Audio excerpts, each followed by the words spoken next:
it I get why we don't have I understand why we're not fully immersed in the information of what's going on over there, right? But my whole thing is I understand what the barrier is. My question is why is there a barrier? Why isn't the average American able to just simply just know what's going on across the pond? Oh, but again, but that's the part of it that's incredibly planned, bro.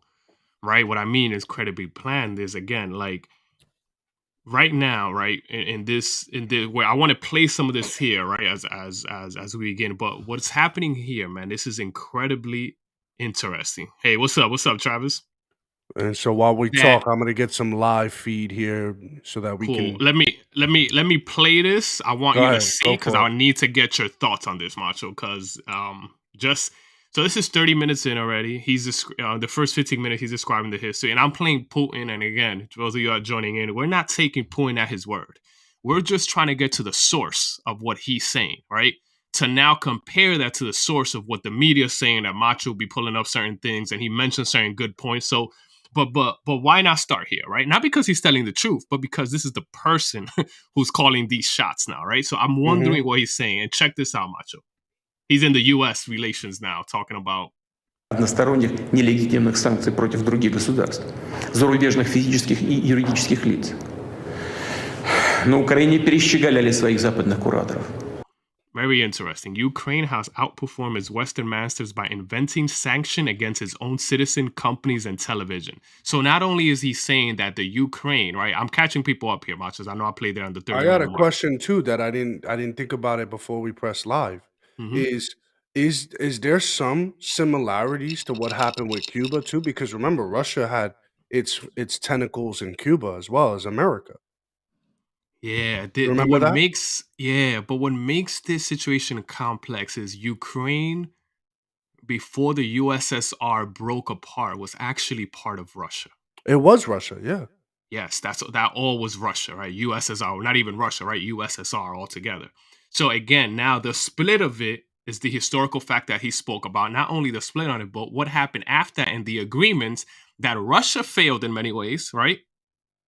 But that also Ukraine failed. And what he's describing here, right, is well, look what he says here. Ukraine has outperformed Western masters by inventing sanction against its own citizens, companies, and television, right? He just finished speaking about the Western influence in Ukraine and how the NATO is supposed to do what? No, the Atlantic. What's it called? The North Atlantic Division. Something he named it. I don't know too much about it, but I looked them up briefly, and they're supposed to help in eliminating corruption. So Putin is asking, is you're supposed now NATO is sending troops, but they're not part of NATO. NATO is doing drills for the last year in Ukraine borders, persecuting some of the ethnically speaking Russian people there, right? So again, this is what he's highlighting. But Macho, bear with me here because I need What if you we to get listen to some of this. a Yeah, go ahead. Michigander in here? Michigander, do you wanna Oh, be a guest? oh yeah, for sure. I would love that because I know he was approaching it a different way, and this is beautiful for He people to has see he that. has he has a good perspective, Oh no, Travis. no, beautiful perspective. Right? Yeah. I'm not. He was saying like we digress in some of the points the way we're looking at it, but I want people to see that it's beautiful that we can just freaking talk about this. You know what I'm saying? Yeah, Like yeah, I wanna have a so. discussion. So we got it. Do we have to put this down here to make sure people can read? All right. Yeah. All right. So sanctions against its own citizen company. So this is Ukraine, right? И изобрели такой инструмент, как санкции против собственных граждан, предприятий, телеканалов, других СМИ и даже депутатов парламента. В Киеве продолжают готовить расправу и над Украинской православной церковью Московского патриархата. So Kyiv continues to prepare the destruction of Ukrainian Orthodox Church, right? So now he's going to talk about the persecution with what the Ukrainian government is doing. И это не эмоциональная оценка. Об этом говорят конкретные. You see, this is what makes him different in certain ways, right? I'm trying to figure out to get, Michigander, telegram me on, so you can to DM me your email, or I can send him a link through Telegram, and he can come Cool. to that, right? hmm Решения и документы. Трагедию церковного раскола власти Украины цинично превратили в инструмент государственной политики. Нынешнее руководство страны не реагирует. Macho, let me ask you something. Go for it. You ready for this question? I got something for you, bro.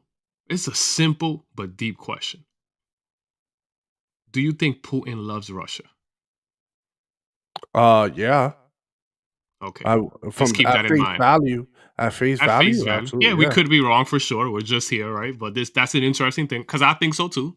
Could I be wrong? I don't know that, man. Inside, I can speak for Macho. Me and Macho probably the stuff we know from what we hear in Russia and how they operate, we would probably disavow 99% of his things. Again, we're just digging deeper into this conflict, right? People have to learn how to separate certain things to have an honest conversation. Реагирует на просьбу граждан Украины отменить законы, ущемляющие права верующих. The current authorities don't. Let me just keep going. Более того, в Раде зарегистрированы новые законопроекты, направленные против духовенства и миллионов прихожан Украинской Православной Церкви Московского Патриархата. Отдельно скажу о Крыме. Жители полуострова свой свободный выбор сделали. So again, he's highlighting when you look this up, there's a lot of sources on both sides that kind of agree with this, which means history shows that his past speech was correct in Crimea, right? And I know I saw when you got banned, Travis, which is crazy because I was in it just listening, and I'm like, you definitely didn't do nothing. I think they're just cracking down on this topic, bro. It has to be. They're cracking down on this Because topic. they don't want quote unquote misinformation to then turn hateful, and it then perpetuate this weird. They're doing it early. What do they call it? They don't want conspiracy theories, right? Yeah, Which is Travis. what Marcos was borderline on that last night. If you guys For sure, I agree. He was borderline going into that. Yeah, for sure. But again, it's unfortunate that we can't even have that, right? Because I was learning some stuff, and I probably was going to disagree with him over it. But again, I still want to hear it, bro. Yeah, we lost that art, bro. We have to keep that open perspective. Yeah. So, right here, by the way, Travis, I want to get your thoughts on this, right? I don't know, because I've heard you speak about this, but as I keep playing this, right? Crimea, they show some polls. Again, I don't know how reliable are some polls, because this doesn't mean I agree, but I don't know how reliable these polls. But then it's like a consensus of Crimea actually wanting, by their choice, to join Russia. This is what he's talking about here in 2014. Быть вместе с Россией. Этой четкой, ясной воле людей киевским властям нечего противопоставить. Поэтому ставка делается на агрессивные действия, на активизацию ячеек экстремистов. So this is the problem, right? This is the key here. This is the question to be asked, Macho. Give me a second. I just need Travis, what's your Telegram? How do I look up your handle? I'm pulling it up now so I can get you in on as a guest here. This is Macho. This is the thing we got to think about. Mm-hmm. How deep do the ties of the Ukrainian government goes as far as who's influencing them? Aren't they at face value? At face value, the trail would lead back to America, correct? It would lead back to different. Remember, they are a hub. This is articles written from 2010, bro, and they're a hub of money laundering, child trafficking, and human trafficking. These articles have been written for the past decade. So Putin is going to explain that their entire system is controlled by outside influence. All right. So it's the argument he's making. And when you go back, but it's what he's saying here. Opted for aggressive action, acted. So this is the government in Ukraine challenging Crimea decision to join Russia in a very aggressive way, he's saying. It's even radical Islamist organization. В том числе радикальных исламских организаций, на запруску диверсионных групп для совершения террористических актов на объектах критически важной инфраструктуры, для похищения граждан России. Okay, let me get a little. I know I keep pausing, Macho, but I want people to understand where I'm going with this. I just want to evaluate some of what he's saying here, right? And then we'll also go into some other stuff. But imagine, right? Walk with me for a second, Macho. We got Russia. and we got Ukraine, and a portion of the Ukraine eastern border. I think it's east, not west, but if I'm wrong, guys, feel free to correct me there. But I think it's the eastern border who has a connection, a homeland connection to Russia, but they're still in Ukraine. Who has an ethnic connection to Russia, but is still in Ukraine. So there's also a challenge that Putin is saying that the government is systemically and strategically attacking the Russian ethnic people, doing away with their language, persecuting their family, persecuting their churches, and using the power of NATO and foreign policies. Right, Eastern border is very Russian. So Travis, thanks. So I was right there. Okay, perfect. But you see, again, isn't this like worth talking about, right? To get a better understanding. And is Putin 100% right here? No, but I fact checked some of the stuff he said before with Crimea, and it seems to be accurate from sources even from CNN at the time. So it's like I don't know, but let me keep going here. И у нас есть прямые доказательства. We have factual proof that such aggressive actions are being taken with support from Western security service. He's talking about Europe. He's talking about America. You see? So he's talking about their support. And we know that America doesn't like Russia, and rightly so, right? I'm not saying that's a bad thing, right? Maybe rightly so in many ways, but the point is, it's grounded, and he says has factual proof. Что такие агрессивные действия проводятся при поддержке зарубежных спецслужб. В марте 2021 года Украина приняла новую... Macho, did you send that to Travis? I'm trying. I don't know how to search him here. It's so strange the way this. Send it. Okay, you can send it on TikTok, the link, or no, because it's not clickable. I can't send. But what I can do is private message him my personal information so that because I can't do it here. I don't want my information public. All right. Yo, Macho. Hang on, Travis. I'm on it. I'm on it here. I'm sorry. No. Don't worry, Macho. As you do your thing here, I want to talk to the people here again. Again, right now, Putin is about to go into a military strategy that was adopted in 2021. Right? Do I take his word? No, I do not. I just went and looked at it. Right? I went, looked at some of this, and I'm like, oh wow, okay, things change. As soon as Biden became president, shortly after, they started mobilizing troops. NATO started working to get people under the disguise of exercises, says Putin. Mm-hmm. But they were equipping soldiers to the border, NATO soldiers, Ukrainian soldiers. So why did it all of a sudden happen when this president got elected? And again, this is my inference in this, and my conclusion is this was going to be the plan if Hillary would have got elected anyways. They wanted to accelerate this. You ask yourself, why?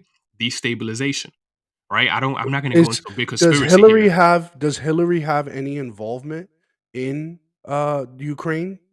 Did she have a direct correlation or even some kind of connection with NATO and in this quote unquote possible installment in 2016's election, right? I don't have any proof of Hillary connection to Ukraine. I do have proof that Hillary and Biden likely would have acted the same way when it came to their relationship with NATO, the Ukraine posture, and like again, is a military strategy that was adopted by Ukraine, but really by NATO. As soon, a few months after Biden was elected. My conclusion, and this is my inference, is my opinion here, guys, is this same thing would have happened if Hillary would have got elected. They would have mobilized troops because when they say Ukraine doesn't control almost anything in their country. And this is my opinion, bro. I'm looking at all the tentacles in their government. What do they control? I don't know what they control, Macho. I don't know, bro. So I don't know what they control. This is the Fidel Castro's Cuba. Because remember, 70% of Cuba was controlled by outside governments. Think about it. Russia and America had their hands on their oil refinery. You had also America had their hands on their sugar supply. That's a good analogy. But let me add another layer to that, Macho. There's some kind of comparison. Let me pull that back. Let me tell you what the difference might be here. Travis, I also messaged you on TikTok, so I'm waiting for your reach out. Go ahead. I'm gonna tell you what the difference is. Cuba, they had an economic hold on their country. Ukraine, they have a political hold on their entire systems of governing. It's almost even worse, bro. Because you can still be controlled. You can still control your country politically, but not have control over the flow of money deals. But it's almost like Ukraine is just following orders.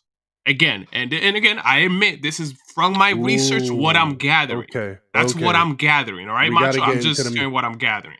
Okay. But Macho, you need to hear this. While I paused and I haven't played it because I need to be all in right here. Check Okay, what I'm happened in March 2021. Okay. Новую военную стратегию. Этот документ практически целиком посвящен противостоянию с Россией. Ставит целью втягивание иностранных государств в конфликт с нашей страной. Стратегия предлагает организацию в российском Крыму и на территории Донбасса, по сути, террористического подполья. В ней прописаны и контуры предполагаемой войны.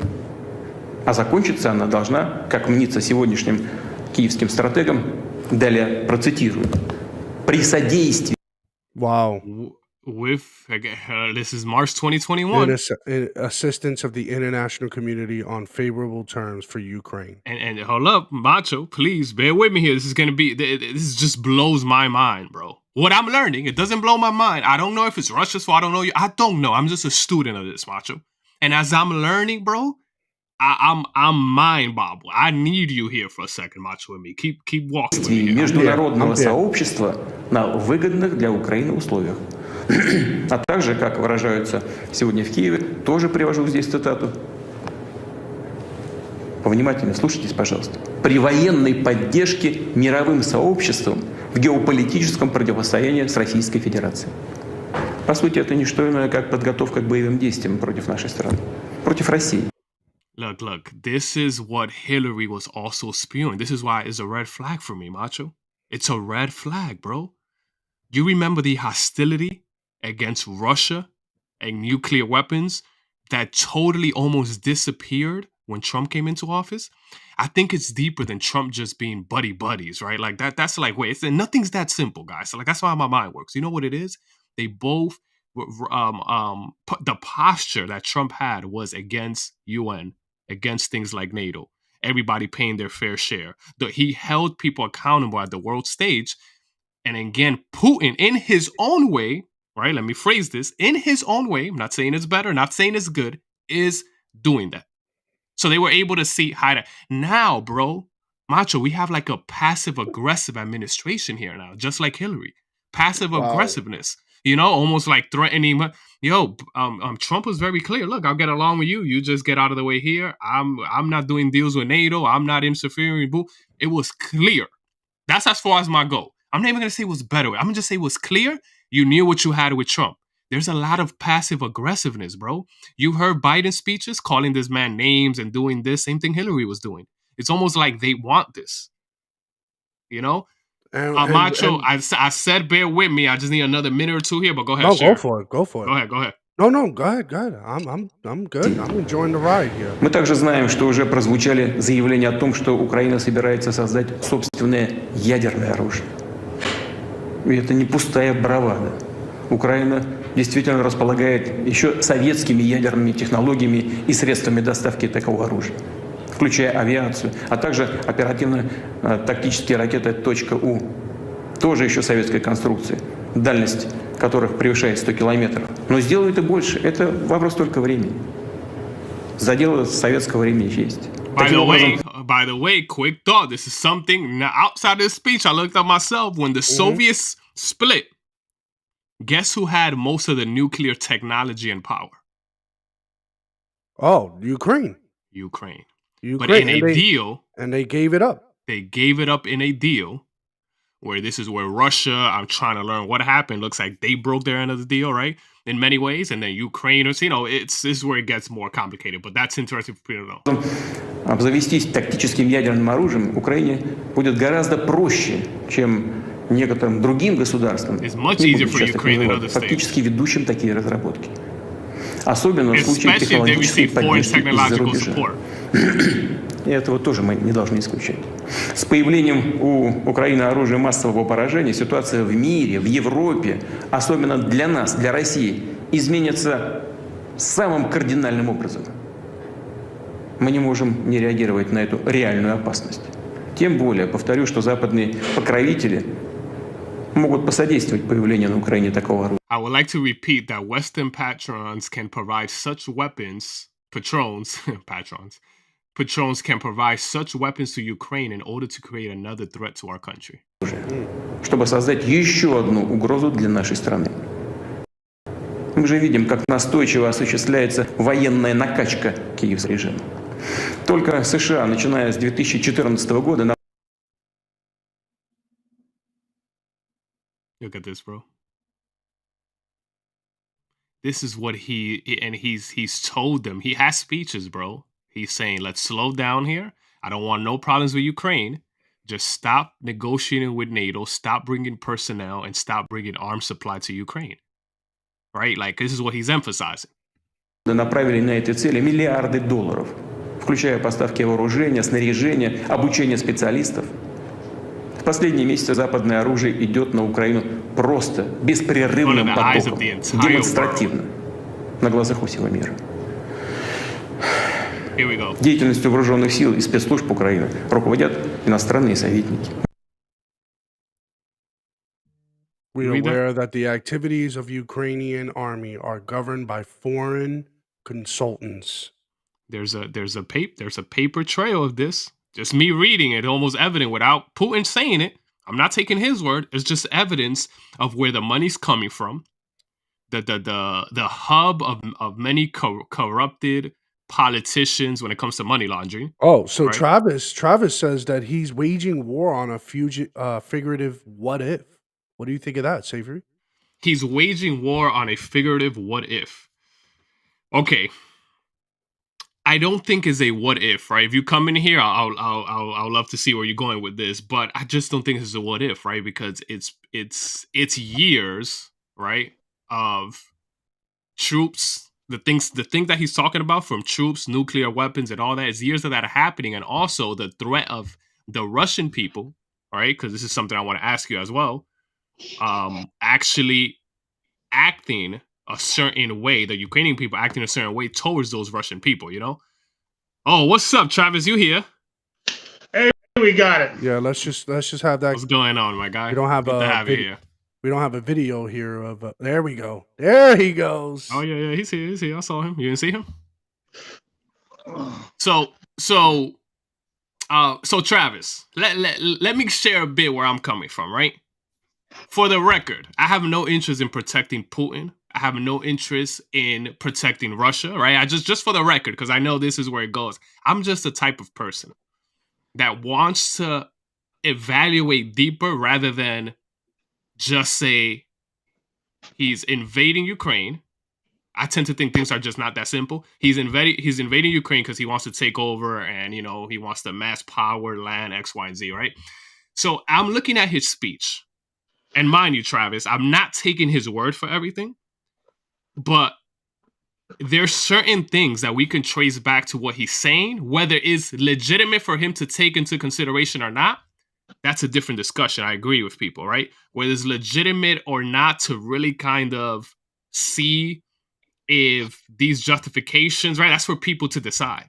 But there's something to be said on how deep the Ukrainian government has been compromised. Is the Russian government any better? I would not say that either, right?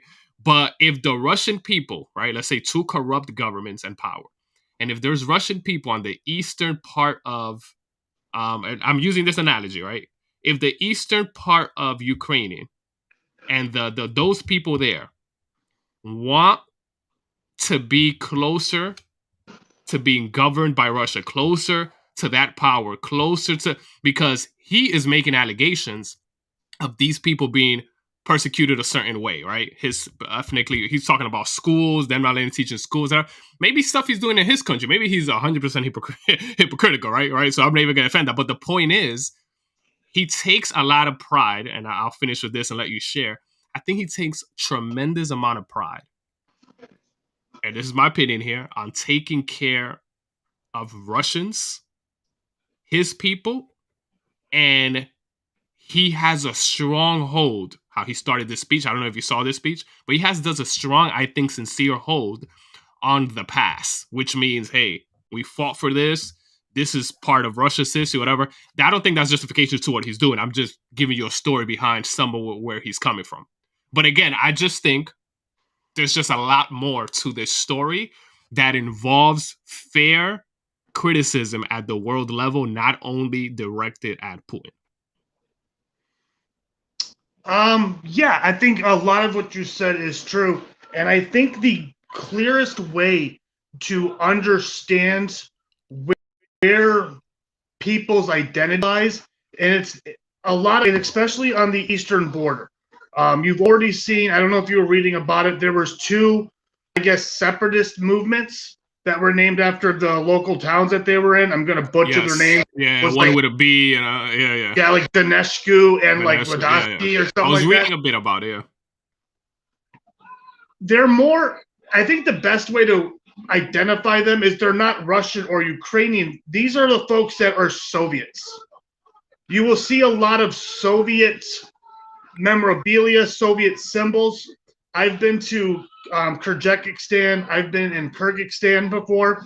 These are all previous USSR countries. And a lot of these countries still hold a lot of Soviet pride. And I think what you're seeing, especially on the eastern border, is a lot more of that Soviet mentality, not so much a Russian one. And Putin very much so loves the Russian people. He loves the idea of the former Soviet Union. And I think he's just pulling on this as much as he possibly can. And you had mentioned Crimea about, I don't know, 10, 15 minutes ago. Mm-hmm. Crimea was majority Russian. They were Russian speaking. They were Russian heritage because they were former Soviets. And that's how they always viewed themselves. They always viewed themselves as either a Soviet or a Russian. They never considered themselves Ukrainian. They never took that new title and made it themselves. Okay, so Travis, was Crimea an invasion by Russia? It's one of those things where it's like it's real close. I think I looked at it more of like they annexed it, like how Adolf Hitler was able to reacquire the Rhinelands right before the start of World War II, was where a lot of their manufacturing districts were that they lost after World War I. It was more of an annex than I think it was an invasion. And define that for me. What would it be an annex? I'm not familiar with that term. Basically, it was. I'm trying to find the best way to put this. To avoid war, to avoid an invasion, you're going to give me this, and the people who are in the Crimean Peninsula. We're talking like a super vast majority of them were for a Russian takeover of Crimea. I wouldn't consider it an invasion though, because all right.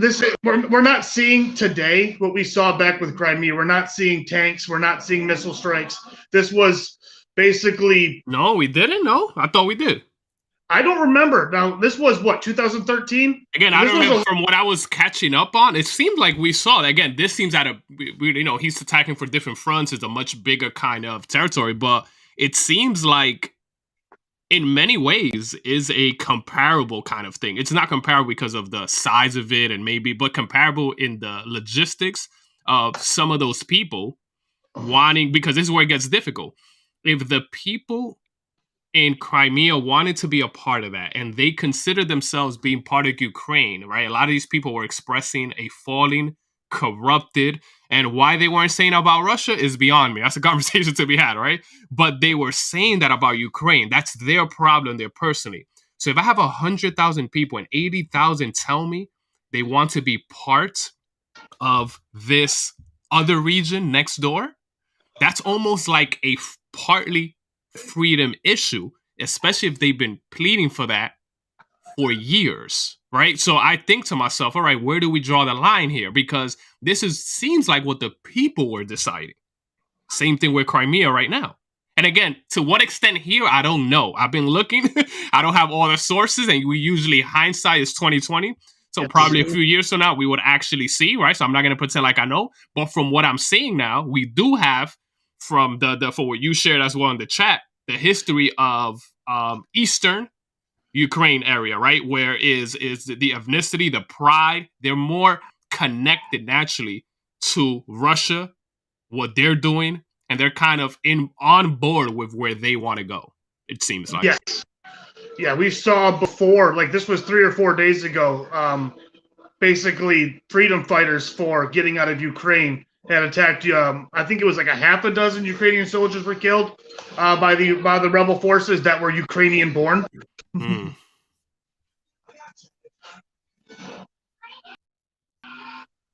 So yeah, you're seeing it. Yeah, so much, it's a lot to digest. And again, like I told you, I remember I told you about this, Travis, where I'm just like, even now, like I don't even really have a conclusive, right, kind of like point to make on all this. I'm just having fun discussing it. And I say that, I don't say having fun lightly because it's tragedy happening. Prayers for the Ukrainian people, prayers even for the Russian people who are fighting. It's complex. I just like having this conversation because this is how I get educated, and this is how we can kind of learn moving forward. Because Coming what's together. happening, Yeah. I don't like how Europe and the West in America is painting this. The reason I don't like it is not because they're saying bad things about Putin. I don't mind that, whatever. You know what I'm saying? Like, it's not about Putin. It's about the entire story. And I only emphasize that because this is what's going around TikTok. Like, people think people are protecting Putin on the right. No, that's not the case, bro. It's just questions. I have questions about NATO. I have questions about the history. I have questions about the president in Ukraine. I have questions about what really happened in Crimea. I'm just educating myself. So it's okay Crimea, for me to think, from what I saw in the documentary Ukraine on Fire, which I don't know if it's 100% accurate, but I just know by their depiction is that there were these fractions that came up, and they were opposed to the way the previous president was running the country, right? So they ended up annexing Crimea because they had a private vote, and they annexed Crimea. All the people voted to be a part of Russia, and the I guess the legislators of Ukraine were saying that this was highly illegal for them to even do. So the whole idea of Crimea in the Ukraine is certain Ukrainians would say the annexation of Crimea is a sensitive topic because they felt like it was illegal. Okay, I see what you're saying. Yeah, I want to see a documentary too. So I want to see how they approach it. Travis, do you believe, and Macho yourself as well? Like, I don't know if you looked into this enough recent, but does Point have a point? And this is, I probably want to pull up a little bit of the speech again to kind of, because it was good. It was getting hot again. I'll love to get Travis' take on it as well. But that the activities of the Ukrainian government, right here, the Ukrainian army are governed by foreign consultants, right? Which is, there's some documented proof of the escalation, and Putin just shared, I don't know if you were on the line a little earlier, Travis, from March 2021 and even prior to that. And it seems during the Trump presidency, the reason this wasn't a discussion is because there wasn't a partnership between the establishment in America, and I'm very careful when I say establishment because I don't know the full answer to this, but between the establishment in America, NATO, and other influences that kind of benefit from something like this, right? That almost was in a halt, but now it's back, right? You remember Hillary talking about a no-fly zone, and then, threatening Russia, and all this talk that was going, almost like we just continued that. We skipped it for 4 years and we continued that. Well, no question there, just thoughts. My whole thing is what happened? Why didn't Putin do this when Trump was in office? Let's even go. How about we go a step further, Travis? How come Putin didn't do this when Obama was in office? Well, he did. Did he invade? He invaded Ukraine. Crimea wasn't an invasion; it was an annexation. But it's very similar. You know, when people are saying that, I think they're looking in hindsight, trying to paint a bit different. From what I'm learning, it seems very similar, man. It was just the pretext of this, and I was seeing some of Putin's speech at the time. Is consistent with what he was saying, right? So now I'm trying to see the gaps in where Putin is lying, which I'm sure he got his lies in between and his justifications, right? So I think some of it is he is using the justification of the people wanting it in the Crimea and trying to use the same one here. And I think like we don't have that foolproof yet, even though the eastern part of it, but he's trying to invade even more, right? He seems like to be more ambitious in this takeover here. So I don't know, man, but I want to keep playing some of this. You wanted to play that, Macho? All right. Мы это хорошо знаем. В последние годы под предлогом учений на территории Украины практически постоянно присутствовали... All right, why didn't that happen at all? As soon as... This is an example. By the way, this is true. We can look this up easily. I looked it up last night, all right? So it was on the pretext of exercises in the border prior to the talks of Putin. Putin has, prior to this, we didn't see Putin threaten yet or anything like that. So I'm just wondering, like, what was these pretexts, right? Under the pretext of exercise. My whole thing is, do you think it's right for him to invade Ukraine? I want to ask you guys this. I want to first, Travis, All I right. want to hear your thoughts. All right. Do you think Putin has a just cause? I mean, I don't know if we could even talk about the legality of this. Is what I was talking about with Savory. Does he have a just cause to invade Ukraine? No, no, plain and simple, no. It was explained in his speech right here. He's using every public reason he's using to invade Ukraine is a figurative what if. Well, what if these exercises are something more? What if these billions of dollars in aid are being used towards nuclear weapons? But Travis, why is NATO, if Ukraine is not a part of NATO, what is NATO doing? Doing military like it's well, a the fair idea, question. Savory, the idea was that NATO didn't take it off the table for Ukraine to be part of NATO, which is probably why Putin had this what if scenario. Yeah, but again, if you use that, you're gonna give like it's almost like me being in the middle, right? Like, you know, I'm not gonna do a partnership with Travis, right, to protect my community. But you know, if Travis comes with his military, you know, I'll team up with Travis. This what it. So you always leave it in the air where people are kind of like, who's the biggest threat to a NATO military intervention and all that? It's going to be the biggest the biggest threat of NATO and a partnership with Ukraine. They're going to escalate, which is part of what he's using, the tension, right, and the possibility of this nuclear, you know, tension that he's kind of. But again, all the arms connected to NATO traces back to a lot of Western places and the NATO influences, and then the hub of like Ukraine for me is almost like I'm just trying to get to the bottom of who the Putin is in Ukraine, because it's not his president. Who's calling these shots though? That's the $1 million question, isn't it? Yeah, it's man, but I want to play an. I know if you got San Macho, but I want to play this because I want to get Travis and your thoughts on this. Военные контингенты стран НАТО. Система управления украинскими войсками уже интегрирована с натовскими. Это означает, что командование украинскими вооруженными силами, даже отдельными частями и подразделениями, может напрямую осуществляться из натовских штабов. США и НАТО приступили к беззастенчивому освоению территории Украины как театра потенциальных военных действий. Регулярные совместные учения имеют явную антироссийскую направленность. Только в прошлом году в них участвовало более 23 тысяч военнослужащих и свыше 1000 единиц техники. Уже принят закон о допуске в 2022 году вооруженных сил других государств на территории Украины для участия в многонациональных учениях. Понятно, что речь прежде всего о войсках НАТО. И в наступившем году запланировано не менее 10 таких совместных маневров. Очевидно, что подобные мероприятия служат прикрытием для быстрого наращивания военной группировки НАТО на территории Украины. Тем более, что модернизированная с помощью американцев сеть аэродромов Борисполь, Ивано-Франковск, Чугуев, Одесса и так далее способна обеспечить переброску воинских частей в кратчайшие сроки. Воздушное пространство Украины открыто для полетов стратегической и разведывательной авиации США, беспилотных летательных аппаратов, которые используются для наблюдения за территорией России.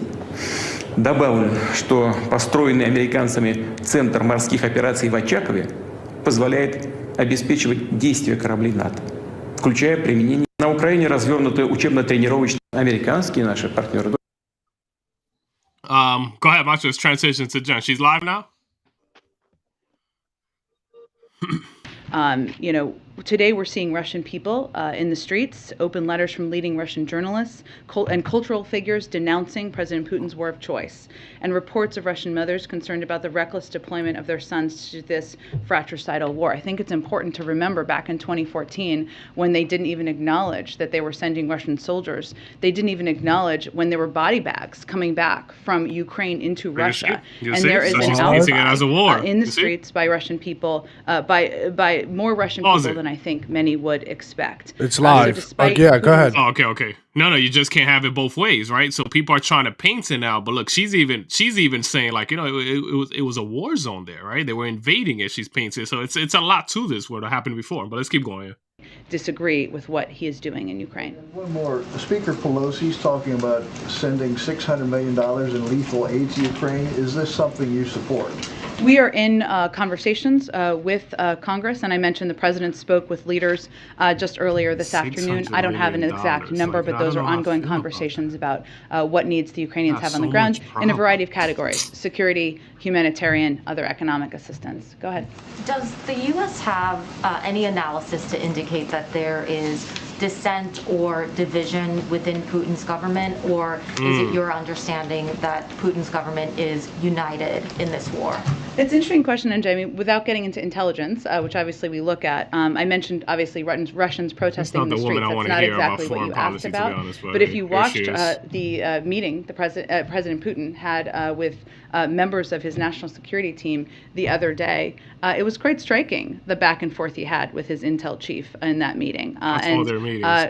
The analysis of that certainly can be done in an open source manner, given it was quite public, but I will leave outside analysis. Wait a minute. And as you know, it doesn't matter if there's contention internally with him. He runs that government. It's not like America, right, guys?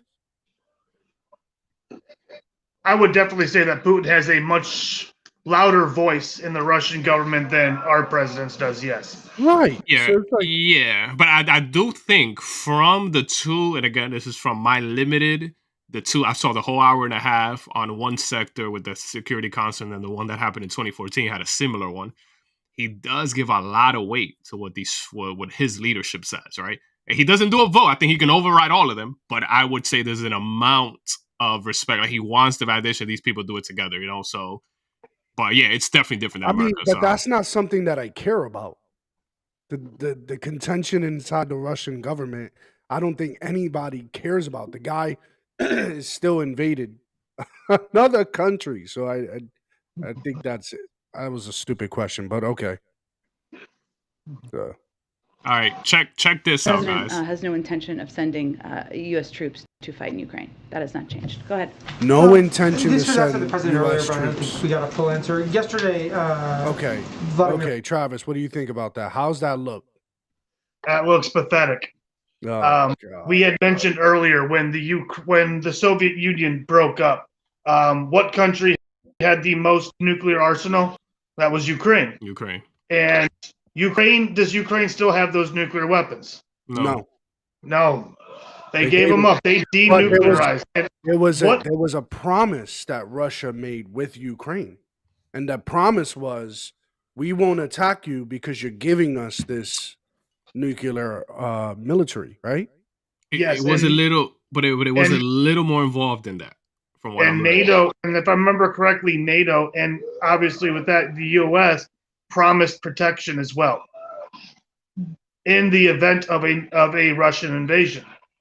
But then Ukraine, they had economic fallouts and a lot of things happened when, and then Russia came in. So this is part of what he talks about earlier in this speech. So I won't go back to that. The billions of dollars of aids, right? And they never got a cent of that back once NATO and the Western influence started coming in, and it just became this where he's using that again, Putin, as justification as well for what he's doing, because the billions of dollars that he spent on aid on their country, it was supposed to be some kind of partnership. And then because of the Western influence and him not wanting to join NATO and all that, he believes now it's a kind of calculated attack on his country as well. But I want to play this, guys, really quick, because this shows, this is the interaction there that a lot of people started talking about. So this is Putin, terrifying Security Council exchange. So, this is how they labeled it, but okay, yeah. So I just think it's a normal thing in Russia. Переговорный процесс? Нет, я... Или признавать... By the way, this is the prime foreign relations guy. I don't know his exact title, but he's been doing this for 20 plus years with Putin. So I would assume he's incredibly valued and respected by him. But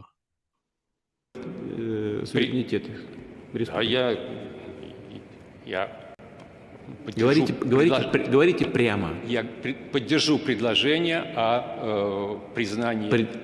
Поддержу или поддерживаю? Говорите прямо, Сергей. Поддерживаю предложение. Так и скажите, да или нет. Да. Поддерживаю предложение о вхождении Донецкой и Луганской народных республик в состав Российской Федерации. Да, мы об этом не говорим, мы этого не обсуждаем. Мы говорим о признании их независимости или нет. Да. Я поддерживаю предложение о признании независимости. Хорошо, пожалуйста, садитесь, спасибо. What is he saying there? Recognizing their independence. You know what he's talking about? Well, those were the two villages, towns, I'm not sure what they qualify as, that were basically rebelling against the Ukrainian government. I'm assuming when he means by independence, it's a way for them to break up and let them choose who they want to be a part of. Right. Yeah, so the same thing like Crimea. So he is framing it, right? This is the Russian perspective. He's framing this now as, and if this is true, this is what I'm saying. If the sprinkle of this is true, I just think it changes a little bit the conversation. I'm not saying it justifies it. We just had to add that layer. So he's looking at it, and the people, as if the people are saying, "Hey, Russia, we're here. They're persecuting us. They don't like us here. They're getting rid of our language. They're getting rid of our culture. They're getting rid of everything we stand for. We just want you to come and take a piece of this because we're all on board." So, which is why he's calling his fighters, I think, freedom fighters. So he's framing it like that, where it's like, I'm not invading. That's why he's saying Ukrainian government stand down, because he's saying the people themselves want this. Same thing with Crimea, right? So he's making that correlation as well. So he was asking his foreign minister that, which I just find that interesting. That's an hour and a half, by the way. I saw the whole thing. Pretty interesting. But yeah. I have a bit of Biden's speech here if we want to get into that. And then go ahead. I kind of want to talk about this whole invasion clause here. And because that's what me and Savory were kind of going back and forth on, Travis. So yes, we want more in depth about that. But first, I want to get into Biden's speech here. Let me pull that up real quick. This will be enlightening. It always is, right? All right, let's roll that. Without provocation, without justification, without necessity. This is a premeditated attack. Vladimir Putin has been planning this for months, as we've been saying all along. He moved more than 175,000 troops, military equipment, and positions along the Ukrainian border. He moved blood supplies into position and built a field hospital, which tells you all you need to know about his intentions all along. He rejected every good faith effort the United States and our allies and partners made to address our mutual security concerns through dialogue to avoid needless conflict and avert human suffering. For weeks, we have been warning that this would happen. And now It's unfolding largely as we predicted. In the past week, we've seen shelling increase in the Donbass, a region in eastern Ukraine controlled by Russian-backed separatists. The Russian government has perpetrated cyber attacks against Ukraine. Yeah. We saw a staged political theater. Yeah, he did it now after the declaration of the invasion, right, Travis? Ugh. The cyber attacks. Which ones, though? I mean, that's one of the things that Russia's superior at. I mean, I'm assuming the cyber attacks are going to increase now that the invasion has started. Yeah, because yesterday they attacked their like radio communication. Ukrainian personnel was telling people to not take pictures because it can track where people are. The Russian government could track where the telephone communications, even recording. They even tried to they've Savory. They've got into their public broadcast to the point where Russian government doesn't even want them to broadcast this a specific way. Oh wow! Think about that, right? So I mean, this is a highly coordinated attack, right? In Moscow, outlandish and baseless claims that Ukraine was about to invade and launch a war against Russia. That Ukraine was prepared to use chemical weapons. That's not. Ukraine committed a genocide. Yeah, no, that's just not the claim, though. Like, I know as part of it, and Putin expressed like what Travis said, the what ifs. So that's part of it, but that's not even the basis of his hour speech, you know. But keep going. Yeah. Without any evidence, we saw a flagrant violation of international law in attempting to unilaterally create two new so-called republics on sovereign Ukrainian territory. And at the very moment that the United Nations Security Council was meeting to stand up for Ukraine's sovereignty, to stave off invasion, Putin declared his war. Within moments, missile strikes began to fall on historic cities across Ukraine. Then came the air raids, followed by tanks and troops rolling in. We've been transparent with the world. We've shared declassified evidence about Russia's plans and cyber attacks and false pretexts so that there could be no confusion or cover-up about what Putin was doing. Putin is the aggressor.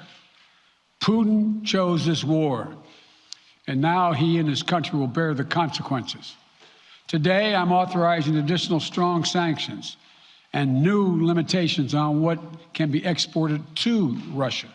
So This is let me going to get this impose straight. severe cost on the Russian economy. I both need immediately and to over get this time. understanding straight. We have purposely designed these sanctions to maximize the Pause that right long-term quick. impact on Russia. Sorry, I was reading up some headlines here. Go ahead. So I need to get this straight. Correct me if I'm wrong here. My understanding, he lifted the sanctions as soon as he came into office. Who lifted the sanctions? Biden? Biden, the sanctions that Trump had, right? On what? On who? Russia. On Russia. On Russia. Okay. So now, when this is heating up, you put the sanctions on again. All right. Okay, rightly so. That's good. Why did you take them off in the first place? Great question. Right? Because Trump did it. Because what? Because Trump did it. You see, like this political game here. You've been It's gonna cost Hillary, thousands of people's Obama. lives. Y'all been It's gonna talking cost about thousands of Russia. people's lives. Yeah. Y'all been talking about Russia as an ultimate threat. You come into office, and Trump put more sanctions on them than the prior president, than Obama did during his term, as far as the percentage of what he was doing it. But then you lift all of them, or I think you kept some of them just lower. You know, it wasn't as harsh. You took some of them completely off. But now it's like, what does this mean? You think Putin is caring about sanctions now? No. You know what I'm saying? Like it's too late for that. It's a strategy you used before, not now. Yeah. Check this out. Man of Justice has a private Telegram chat, right? So it's on his Savory. If you want, go to his actual thing on TikTok, his actual page, and it's in his link in bio. There is footage of people hiding in the subways And it says here, footage of Or- people Yeah, I saw that. sheltering in the city subway system, hiding from Russian airstrikes and missile attacks. Just so we can give our audience what's going on the ground out there. Oh yeah, I've seen many videos of just people in Ukraine just taking videos of the streets with the air raid sirens blaring. Yeah, I saw that. It Yeah. says President Zelensky has said that the enemy sabotage forces have entered their capital, Kyiv. They took over the airport too, from what I'm Well, from what understanding. I saw recently on Pat Ben David's live just a few moments ago, someone wrote in the chat that the Ukrainian soldiers fought over and won back the airport. Good for them. Okay. Yeah. Okay, good for them. Yeah. It's their land. I mean, they should know Yeah. strategically how to defend it in some regard. That's a However, big tactical advantage because if you have an airport strip, you can land there. You could, supplies. You could use it as a hub. So that's good that they took that. Yeah, they took that back. Yeah. Hopefully that's the case. I think So it was the if- Daily Wire reported that the Ukrainian government and military was handing out weapons to any civilian willing to stand and fight. I mean, Go figure. they're all hands on deck right now in Ukraine. I mean, they got no other option. I mean, they're literally, it's a David versus Goliath situation right now. I listen. My whole thing is that one, I want to get into this whole thing about invading, right? With America mainstream, the mainstream in America, Travis, is not completely transparent on what's going on across the pond, right? For a number of reasons. So MLJ, he brought up this whole idea of the Smith-Mundt Act, right? That it doesn't necessarily disclose all the foreign intelligence, right? Like we don't have an open click of the finger to just go into full on, rabbit hole world of just exactly what's going on across the pond, right? Of course, My whole yeah. thing is though, if we can have criticism of our own government here in America, right? And we could have a depiction of other people's governments across the pond, right? Why can't we still criticize, like, quote unquote, even Sean Hannity? I watched that. I was telling the same. Sean Hannity dabbles on the connection to NATO in this entire conflict, but does not go in the depth in which our previous president did, where he confronted NATO to their face. Why are you doing the things you're doing, right? In terms of like shortchanging people or manipulating people via the natural gas route or gas route, right? Why are you doing some of those things that you're doing? He vehemently said he does not side with Putin, but he also doesn't side with NATO. So what my whole thing is why aren't we talking of why aren't we putting the attention on NATO here? Is it because the Biden administration and NATO are closely connected? Or for example, is America as a whole connected to NATO? And what's that relationship like? Well, NATO in America, I think it's at its weakest point since its creation. There are a lot of people in the U.S. that want out of NATO. I don't. I still believe in the idea of what NATO brings to the world stage. But I think it's this geographical distance we have between NATO right now that is bringing this wedge in. Even though technologically speaking, I mean, we're as close as we've ever been to everybody in the world. There's just geographical wedge. It's like that's not us anymore. We don't want to be a part of whatever is going on over there at whatever given time. We just want to focus on we have so many of these interior battles that Americans perceive as threats to ourselves, whether it's racial injustice or whatever new buzzword they want to come out today. They just don't care about what's going on in other parts of the world. So, and again, and we know that NATO has 30 countries, right? That they're all in unison in terms of like being under this connection, NATO, whatever, right? We had a guest on yesterday says that this whole conflict fits the destabilization narrative of the George Soros of the world, right? I know that's highly speculative, right? and it's probably more conspiratorial at this point to connect George Soros to this conflict. The name is gonna come up because he's the boogeyman of destabilizing economies, right? We can follow that trail. But my whole thing is no matter my wife told me like this. She said, no matter what a sitting government official believes could happen if they join forces, it does not give that sitting. This is what I was telling Savory. It does not give the right, for example, Putin to be like, oh, well, no, I don't want that to happen. So here's what I'm going to do. I'm going to invade and take over so it doesn't happen. I'm going to strong arm this situation. It doesn't give him the right, Savory, either way, right? So it's like, we are going to get into another situation, right? But here's the thing that I don't understand with our American society. Where's the criticism? Where do we hear the same kind of criticism that we had towards invading the Middle East? I'm talking about that kind of level, right? Where's the Chris Hedges of the world to speak on the Russian invasion, right? Where's Noam Chomsky? Where's he at? Because these people are highly critical of America's behavior towards the other parts of the world, but Russia does this stuff, and all we do is brace for like, or guys, we criticize our government again for being weak. So it's like, okay, I'm trying to figure out. I know where I stand, where I want our government to be. Our foreign policy should be strong. I agreed with Trump's foreign policy. He was excellent on it. My whole thing is why is America so split on how we should be when it comes to the relation of the world? Because Australia knows how America should be, India knows how America should be, Japan knows how America should be.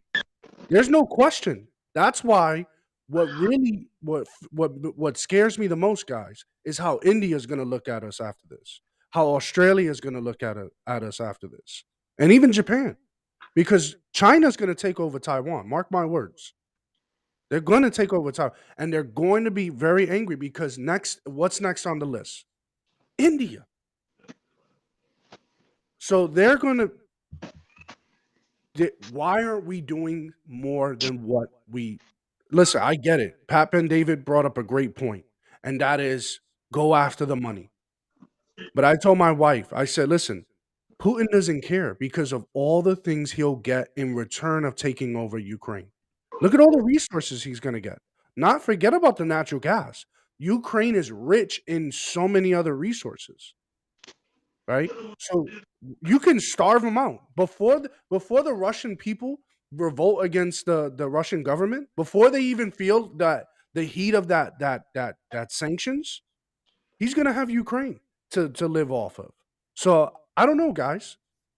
I don't know how come we're not being stronger. For UK is over there. Well, we're planning. You should have planned a long time ago. You should have been ready for this. You guys were. Come on. They're foreign intelligence. MI6. Come on. Yeah, my thought on some of this, right? I don't know. I think it's a different conversation with Taiwan, China. That makes this even more complex, right? Because I think they're even flying aircraft over Taiwan now, and then I think India is a big prize as well, right? They have a very much growing population. China tried to invade India during the pandemic. No one's talking about that. Yeah. India is a prize, right? They violated. The reason China wants India, a big reason, is economically, right? So they have a low medium. They have a low medium age with a lot of bright people. They actually are very close connected to America because of their values. They actually run more with freedom, free markets. That's kind of how they want to establish their country. Conservative too. So it's very interesting. But yeah, as far as that's a complex one. I won't know enough about it seems like a more serious one, right? if it's the ripple effect of China, seems like a more serious one to me. This one is really complicated because my question is this: the countries that are part of NATO, right? who gives orders is where my mind goes. Who's giving orders to next steps? Are the countries themselves really deciding what comes next, or is there a treaty laid out through NATO on how they should respond to this and will respond? They will. Because They will. yeah, but There's how? How would they respond? There's too much According invested into this. They will. That's no, why a no, lot of people are gonna die. no. But the question I is hate to this: say that. I hate to be that guy. I hate to say it. the question is this: what kind of response, right? What is the response, right? Because this is not a surprise, right? Everybody saw this as a possibility. Foreign intelligence. Don't tell me that these people, nothing was caught off guard here. I'm pretty convinced. Maybe they didn't know the timing, right? They didn't know the strategy, but NATO. When I look at everyone involved with NATO, right now, right, because of my criticism of NATO and just looking into them, who's calling the shots here, right?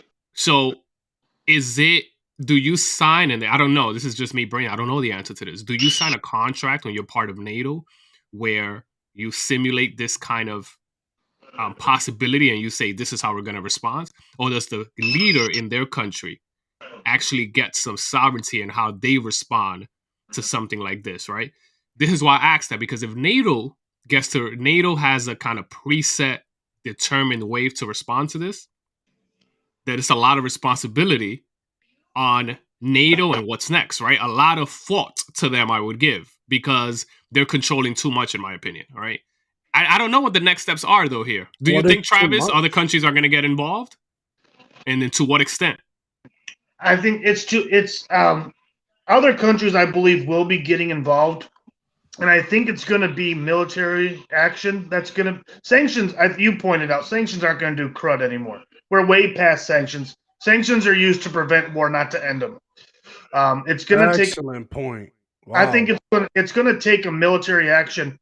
And I think what's going to happen is it's not going to be like this whole, we're going to invade Russia after we push them out of Ukraine. I think it's going to be to reestablish the Ukrainian border and then set them up so they can defend themselves. I don't think it's going to be one of these, we're going to go into Ukraine and sit there for decades.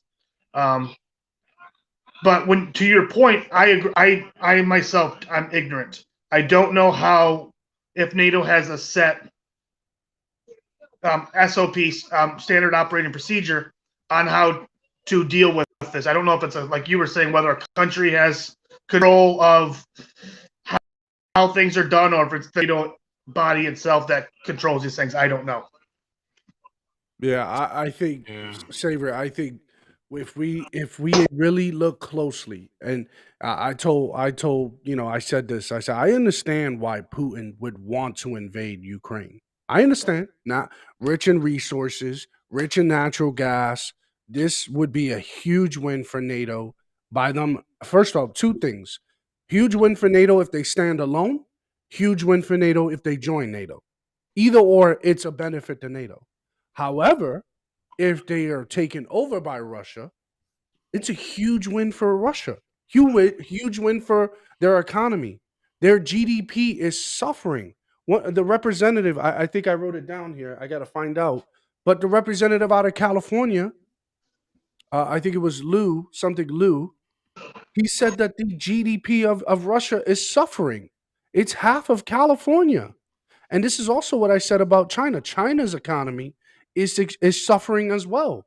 See, we think of it as like, oh, well, no, China's a big economic force. Yeah, okay, says who? And if there was such a big economic force, why do they want India? Why do they want Taiwan? Look at what they want. They want economic power. They know NATO's got 30 countries. They're becoming strong. They know it.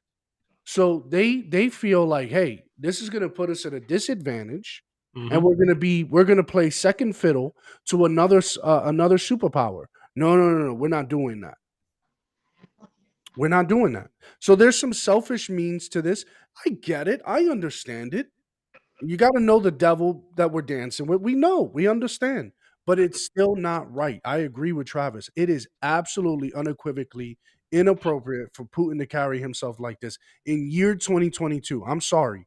We are in year 2022. No country should be invading as if we're like in the Stone Ages. Are you kidding me? I thought we stopped this already. I thought we were able to figure out another way to communicate, find other channels. Mhm. But just driving our tanks over to another country. Can you imagine if this was America? Look at the flack we got for driving into the Middle East. Look at the Yeah, flack. man. The Yeah, and world. again, I Yeah, go ahead. definitely won't disagree with that in any manner, right? I don't think it's something that was okay. And I'm just trying to get to the bottom of the intricacies and Yeah, corruption between yeah. these countries, you know, because I And think we're involved. that's how we We're really definitely learn. Yeah, involved in and we're that corruption. involved. But I did want to play this. I don't know if you've seen this already, Travis. Tulsi Ooh. Gabbard's response. Well, this guy can't stand her. What was it? The former CIA intelligence agent, Travis. You know who he is? He's on the Um, left too. Zeller. I can't remember his name. I personally have a crush on Tulsi Gabbard myself, but that's another story. Don't tell your wife that. Don't tell your wife Tulsi that. Gabbard is one of the few people in the Democratic Party who saw this coming and was excoriated for it. She's a former congresswoman from Hawaii. She joins us tonight. Congresswoman, thanks so much for coming on. So I'm just trying to think, because I think it's a fair question as an American, what's in this for me and my neighbors and the rest of us? And all I'm getting is that we can feel morally satisfied because we hate Putin. Is there something that I'm missing? No, I don't think you're missing anything. The reality is that these sanctions don't work, whether they were put in before or now or later. These sanctions don't work. What we do know is that they will increase suffering and hardship for the American people. And this is the whole problem with the Biden administration. They are so focused on how do we punish Putin that they don't care and are not focused on what is actually in the best interests of the American people.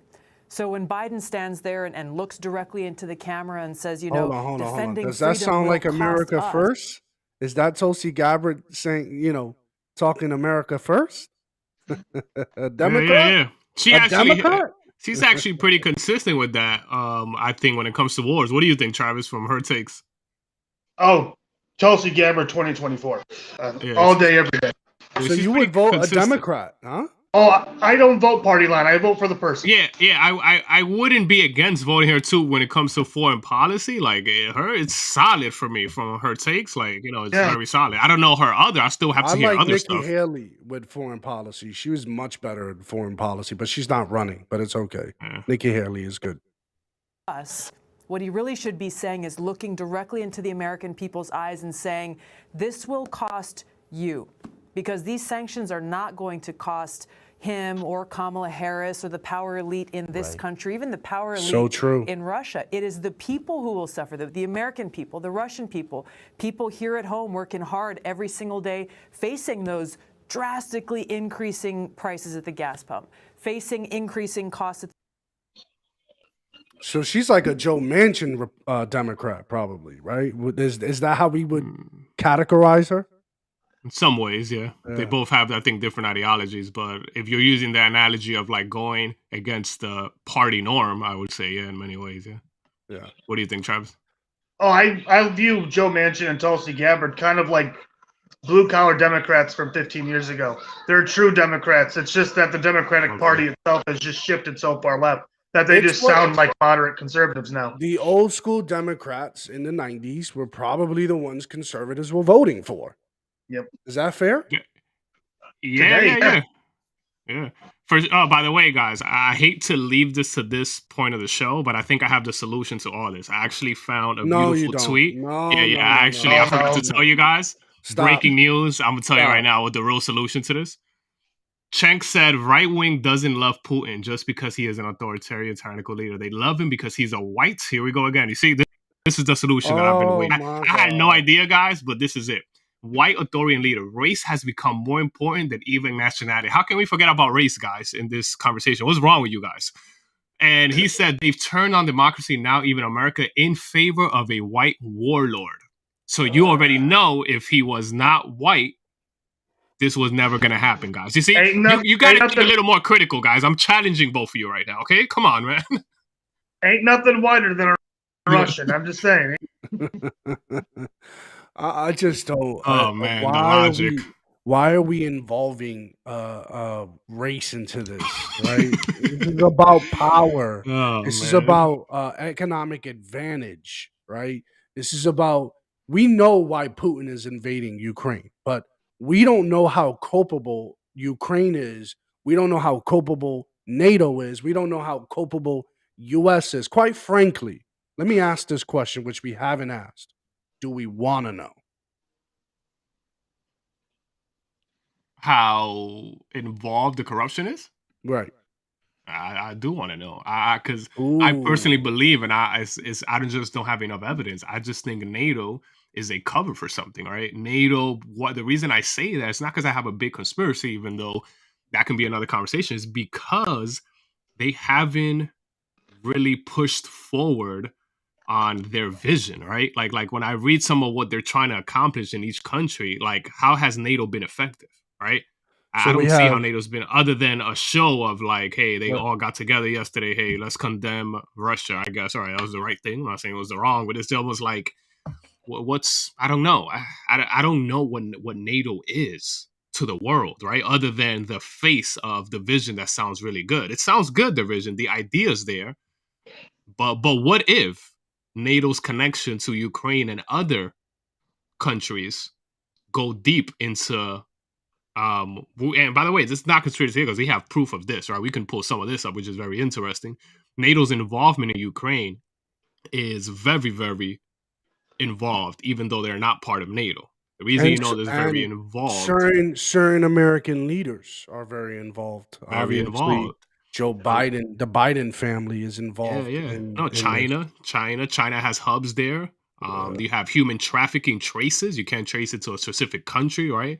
Money laundering is recommended through Ukraine, right? These are traces. It's like, I don't know. Are they any I better wanna. than Russia? I don't. I'm not saying that. I don't know. Where the left leaning Oh, let's see this. This is media, good. left leaning media leaves out, and I hope this is the entirety of it. So let's see it together. Hey, can I And then- add something real quick, Macho? Yeah, go ahead. I would love to find the corruption that's going on in either the Ukraine or NATO. I just think the way to do it is not kill thousands of people. Plain and simple. I mean, the death count today alone was over for 200. sure. There was over 200 deaths in Ukraine today. I think it was like 50-something Ukrainian soldiers and 140 civilians last I checked. Oh, I'm with you, Travis. For the record, I think this is just bringing to light what we should already been questioning. By the way, I've questioned NATO before this. I've just haven't looked into the ties of NATO and Ukraine, right? So now NATO is such, a big part of the picture with, they're in the middle of all this, but I'm with you. This is not the way to do it, right? I don't think that Russia found a way to expose NATO. But you're right. How do we do it? The thing is quite frankly, we never find corruption when it comes to these foreign kind of things, By the way, I just want to, we have a consistent, solid number of people, like 7 the whole way, has been watching the entire live, and we want to thank you guys for joining the conversation, because that's pretty much what we're doing. We're not portraying ourselves to be the purveyors of the truth. We do not have all the answers. We do not know all this, but we're trying to investigate it, and we're glad that you're investigating it with us. Thank you for all the people who are commenting in the chat. Please continue to put your questions in the chat, because it'll help enlighten us, or to put us on a trail to look at certain things and certain topics. Also, please share the live, because the more people, the more talking people that we can get into this, the more informed we can be, because it's all of us collectively that can come together and share our ideas. Not an echo chamber, but everybody can bring in their ideas and share it. So thank you guys for being here. I appreciate it. You are raising our metrics today. Thank you so much. But I want to check this out, Travis. This was a breakfast, apparently, between, you have Trump and Pompeo, and then you have NATO, the head of NATO here. I think he's like the president or something like that. I'm not sure 100%. But they're having a breakfast, and Trump has a thing or two to say about this whole relationship. Let's check it out. Ooh, it's on. Summit.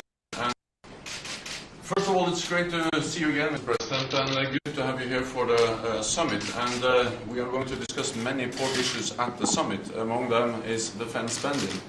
And we all agree that we have to do more. I agree with you that we have to make sure that allies are investing more. The good news is that allies have started to invest more in defense. After years of cutting defense budgets, they have started to add billions to the defense budgets. And last year was the biggest increase in defense spending across Europe. I'm curious, Travis, is that the NATO flag right there? I am not 100% sure, to be honest with you. I'm curious. Savory, if you can find that, let's see that. I'm like, American flag, that flag, what's that flag? Let's see. Europe and Canada in a generation. Why was that last year? It's also because of your leadership, because your clear message, and They won't write that. But no, I have said it before, but the thing is that it really has. Your message is having an impact, and we are going to build on that to make sure that we have further increases. You initiated last year that all allies are going to develop national plans on how to spend more on defense. And based on these national plans, we now estimate that the European allies and Canada will add 266 extra US dollars for defense from now until billion US dollars until 2024. So this is really adding some extra money. It helps, and we are moving in the right direction, but we still have to do more, and that is what we're going to address at the summit later on today. Let me also add that strong NATO is good for Europe, but it's also good for the United States. The US military presence in Europe helps to protect Europe, but it also helps the United States. I want to see when. And Germany goes out and makes a. We are also looking forward to your thoughts about the meeting. Let's hear Mr. President's thoughts. Well, I have to say, I think it's very sad when Germany makes a massive oil and gas deal with Russia, where you're supposed to be guarding against Russia, and Germany goes out and pays billions and billions of dollars a year to Russia.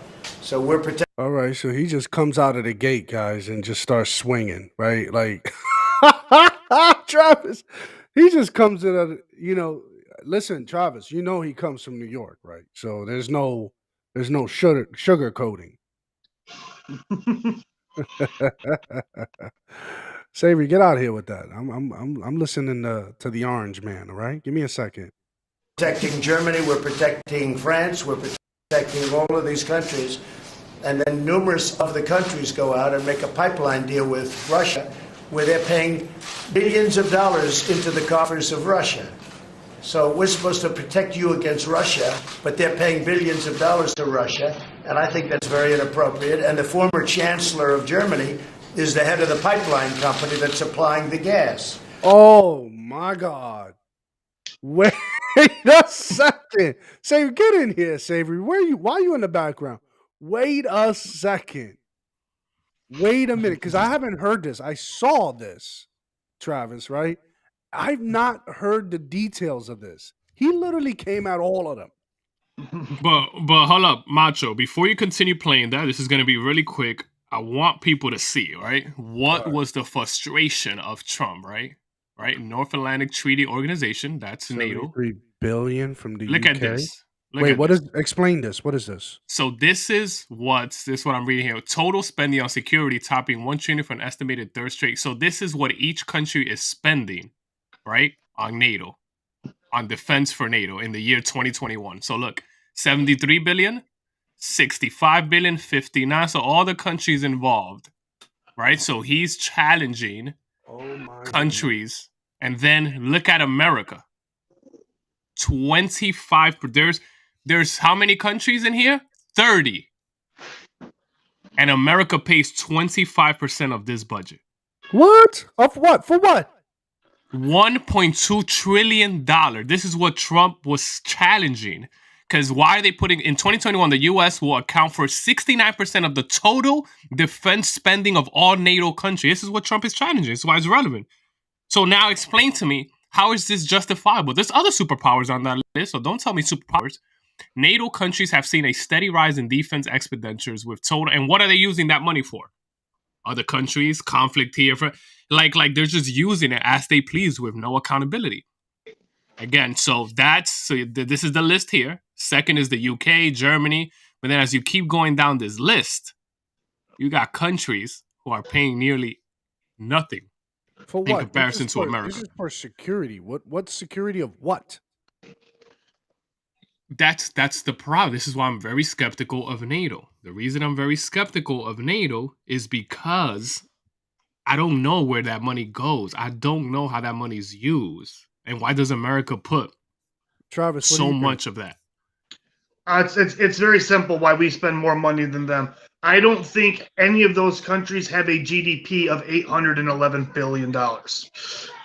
NATO's agreement is that every country within NATO is supposed to spend 3% of their national GDP on defense. I don't think we spend 3% though. No. No. Our last I checked, our GDP was about $19 trillion. I don't know what. I'm not good at math, but I know one thing's for sure, right, Savory? We're not spending 3%. 1.2 trillion estimated NATO total, and out of those 1.2 trillion, we spent 811 billion. Okay, so you're saying, okay, let me see what Trump says here. I want to see what he's challenging. I see what you're saying. That's a good point too, Travis. Just a quick heads up here. I if you can, Savory in the background. Jeffrey's saying that NATO is sending troops. Looks like the U.S. is moving in. He said he just read that. So also we have to keep an eye on this chat because people are throwing some information in there that we can kind of track. So I'm going to go back to playing this video. Ultimately, Germany will have almost 70% of their country controlled by Russia with natural gas. So you tell me, is that appropriate? I mean, I've been complaining about this from the time I got in. It should have never been allowed to have happened. But Germany is totally controlled by Russia because they were getting from 60 to 70% of their energy from Russia and a new pipeline. Why is a president in America speaking up for another country in the way he is right? Because he sees the disparity. Why isn't the Chancellor of Germany speaking up on behalf of the fact that 70% of their oil industry is controlled by Russia? Right? This is crazy. This is insane. And you tell me if that's appropriate, because I think it's not. And I think it's a very bad thing for NATO, and I don't think it should have happened. And I think we have to talk to Germany about it. On top of that, Germany is just paying a little bit over 1%, whereas the United States, in actual numbers, is paying 4.2% of a much larger GDP. So I think that's inappropriate also. You know, we're protecting Germany, we're protecting France, we're protecting everybody, and yet we're paying a lot of money to protect. Now, this has been going on for decades. This has been brought up by other presidents, but other presidents never did anything about it because I don't think they understood it or they just didn't want to get involved. But I have to... I think it's both.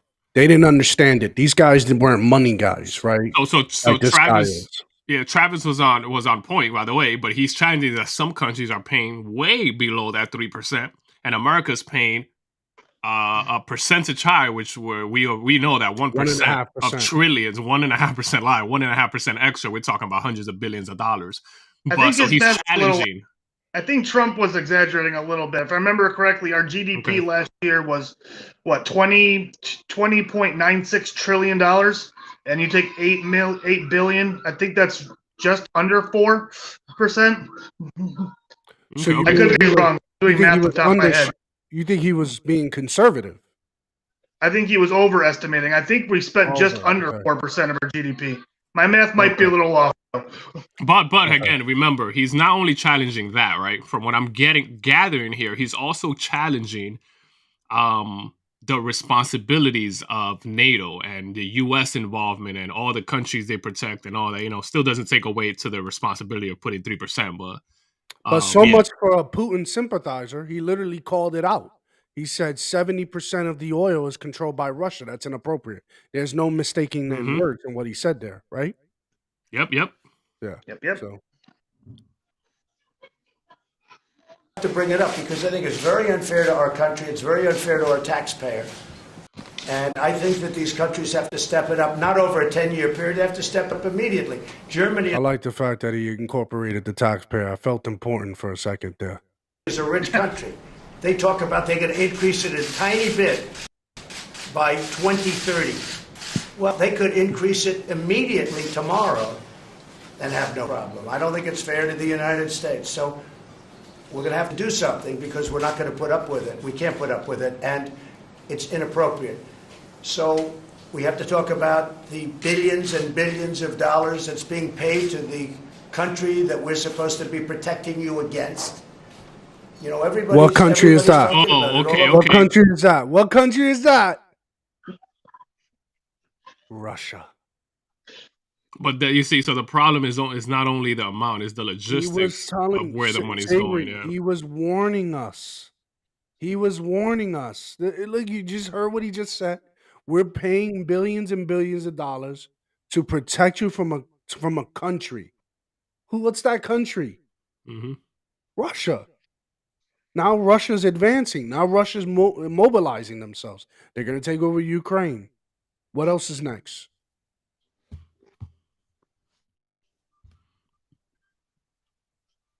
The only difference, all right, hold on.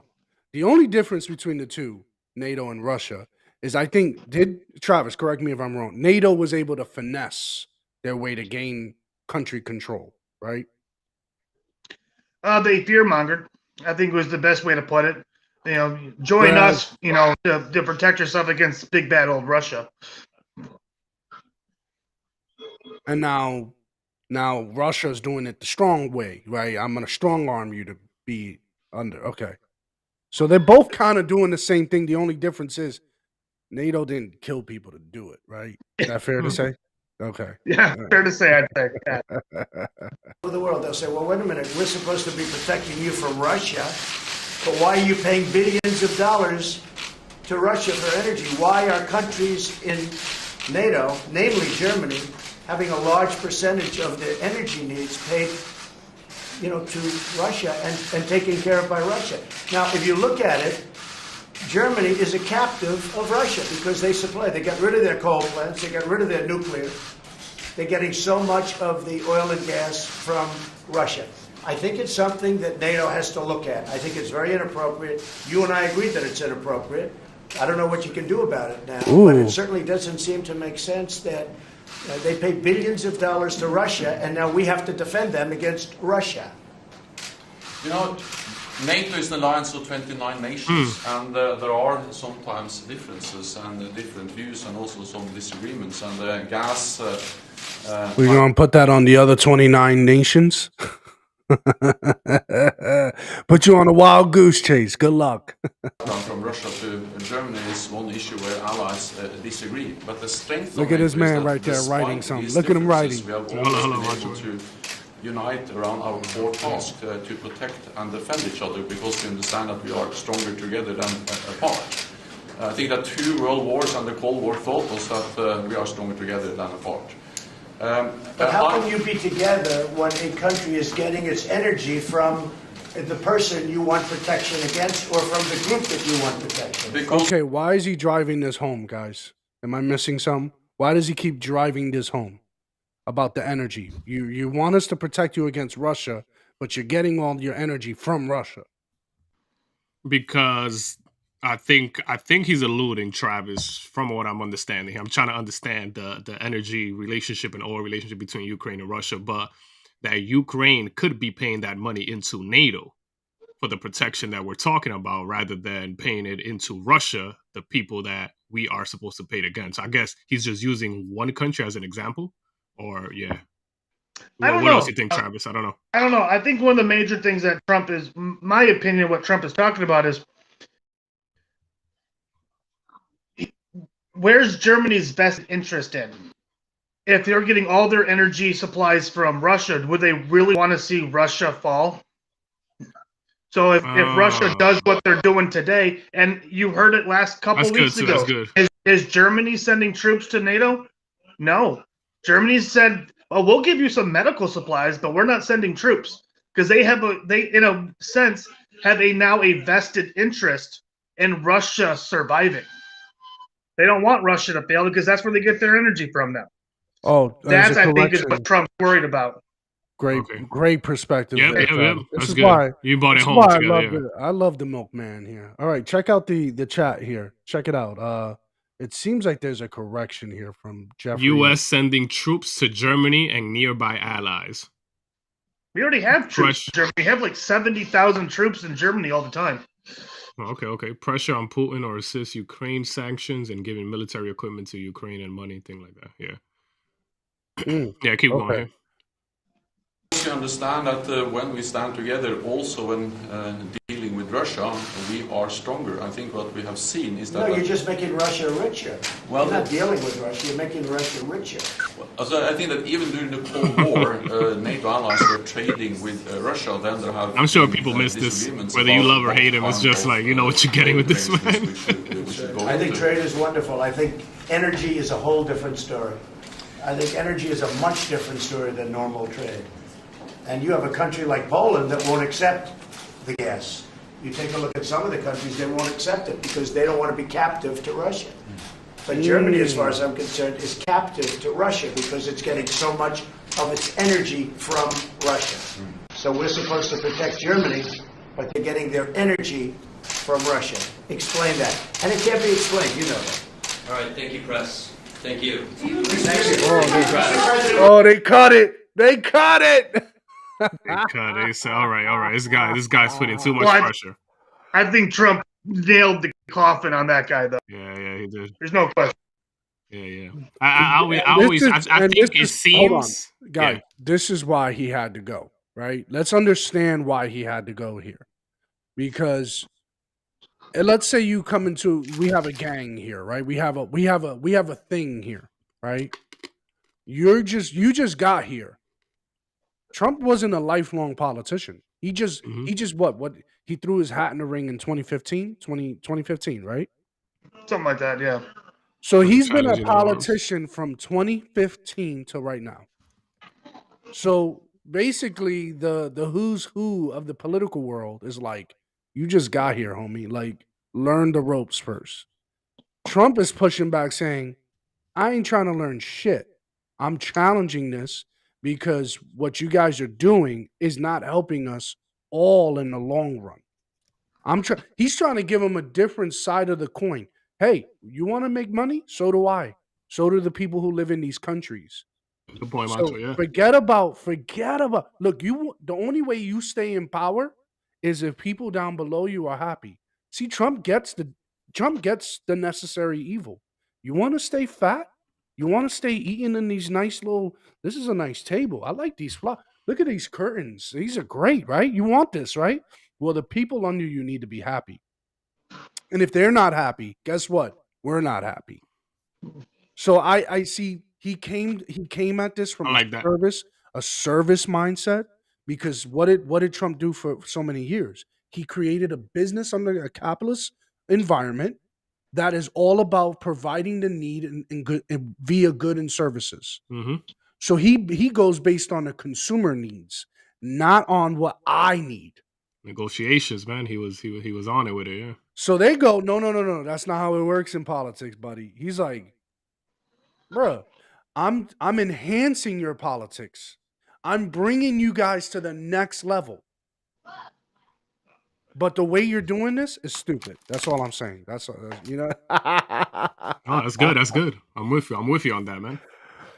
Yeah. So, we have Nick in the house. Let's give a shout out to a newcomer. Oh, what's up, Nick?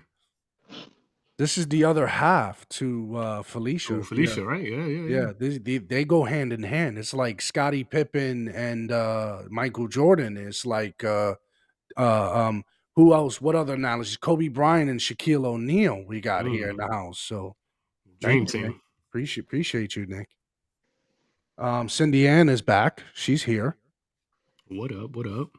But yeah, you said that you wanna start going down a trajectory of wrapping up. So how do you want to wrap this up? How do we bring all these pieces together? Let's get Travis in here. Let's brainstorm this. How do we piece all this together? Now we know why Putin is invading Ukraine, right? We're still, guys, folks, we don't have everything. We're still trying to figure out the culpability of NATO in this, right? What's their corruption involvement? I like to look at it from the evil first, and then we'll find the good in that everything later. But what is their corruption in all of this? And what is America's government corruption involvement in this? So we're still going to be going on that journey. But for right now, in the last 2 days, what we were most successful with, Savory, from what I see, is we figured out the why behind Putin's invasion, right? The resources that exist in Ukraine, this tumultuous relationship in Ukraine, right? You illustrated at the top of this live that there's some contention in the country. Part of it wants to be Russia. Part of it wants to be a sovereign nation, right? So there's this turmoil there.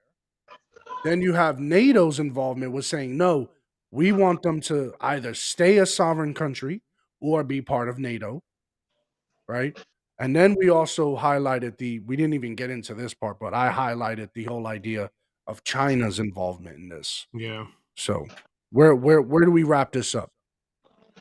Yeah. What do you think, Travis? Let me give you the floor as well. See. I think, yeah, let me say this, and then I gotta get going because my phone's at 5%. I think one of the best ways to look at this is at the end of the day, there's no government official here that's good. I mean, Russia, Putin, bad guy. Ukraine's president, bad guy. I mean, I trust the overall idea behind NATO, but I don't trust the leaders involved with it. But at the end of the day, like I said, I've said it many times. I've been to war. It is hell. Mhm. And there are an entire country right now whose home is not safe for them. I think that's the main takeaway that I have been thinking about for the last few days is there are millions of people right now that don't feel safe in their homes right now because they have no idea if that next missile is going to hit them. And that's the hardest part, I think, for me, especially. If you want to find corruption, find it. You can. You don't have to kill thousands of people to do it. For me, that's, like, I've seen kids that have been hurt. It sucks. It's memories I'll never get out of my head, and I don't want that for anybody else. And right now, Ukraine's living it. Yeah. Think of all the children. Think of all the children that are affected by this now, right? Yeah, for sure. I thought Pat Ben David brought up an excellent point, which is children are now screaming in fear, not screaming because they need something. There's a difference, right? You have now people who are going to be separated over this. People are now going to be refugees to another neighboring country. You saw the evacuation, Savory, that we showed last night? These cars that were like just gridlocked, trying to get the hell out of Dodge. No, right? yeah, it's definitely a whole change. But Travis, man, I know you have to go. I just want to say thank you for joining us, brother. We really appreciate it. Thank you for serving our country. Thank you for giving us your perspective. We do appreciate you a lot, man. Virtual hug. So we do appreciate you. Right there. Yeah. Hopefully you do this again on another topic. So much love, man, and thanks a lot. Yeah, honored to be on here, you guys. Appreciate it. All right, brother. Yeah. So, yeah. So again, we're dealing with corruption against corruption over corruption. This is why this is so complicated, because you can't really pick a side, right? But here's where I want to bring it home, Savory. Why the hell do we have Americans claiming, especially young black males, claiming to be communists? Why do they defend it? But then they'll turn around and say, well, Trump defends it. Trump doesn't defend communism. Trump doesn't even side with Putin. No, he does not side with any of these people. He literally, at that video that we just showed you guys, he actually is a big critic of this whole entire scheme, right? It's very clear. Yeah. He's not wavered on that, right? So my whole thing is can we just close with this, Savory? Why are young black males in America claiming themselves to be communists? It's just ignorance, man. It's just ignorance. I think it's that simple, right? It's just ignorance, right? Because when I look at this situation, man, I wanted to share this on the situation as well. Is there's no picking a side here, right? If you're honest, right? Because at the end of the day, is generations after generations after generations of corruption, right?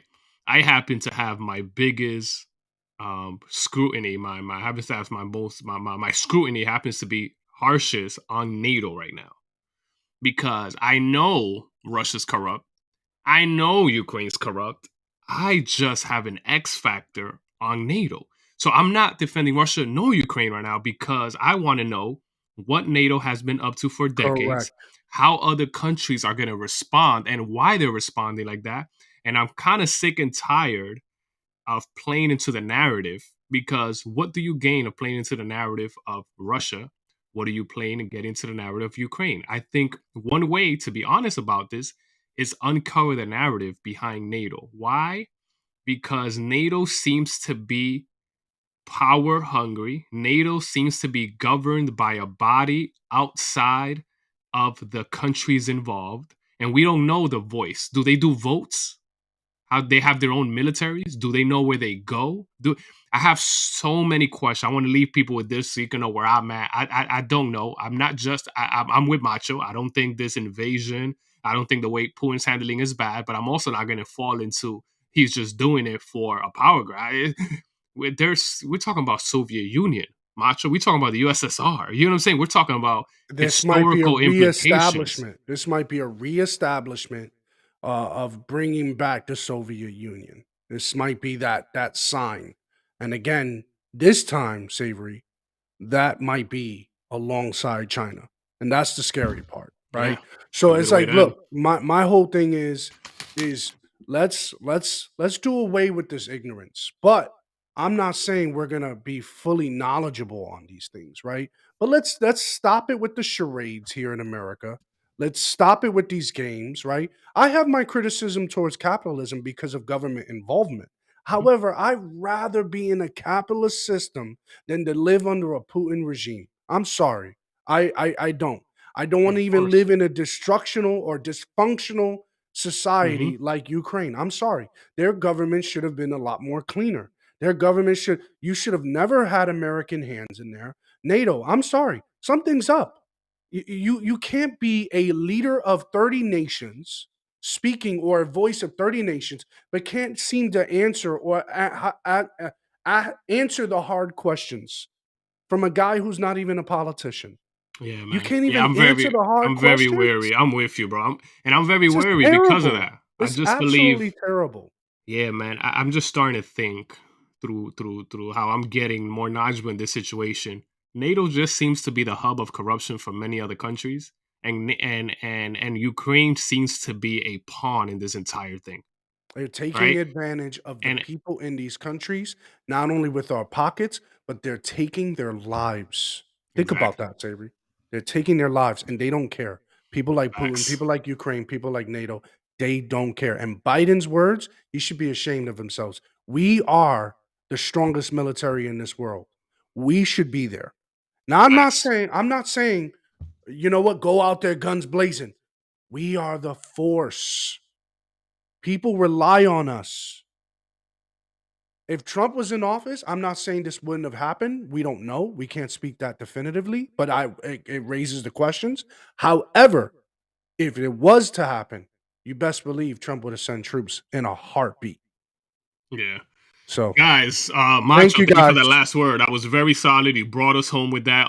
Thank you everybody for joining us. As y'all know, it's Drinks with a Nobody. If you're in our YouTube, you know about Please us. Do us share a this. favor, hit that like, hit that share button, subscribe, man, and let's spread this word, man. I'm also gonna put in by middle of the night. I'm gonna put a highlight version of this live because it's about 2 hours. I don't think not a lot of people are gonna want to sit through 2 hours. Yeah. I'm gonna condense this. Check out our short clips, guys. I put it out there. Yep. Check out our short highlights in case you miss our regular scheduled broadcast. But we'll see you guys tomorrow. Much love.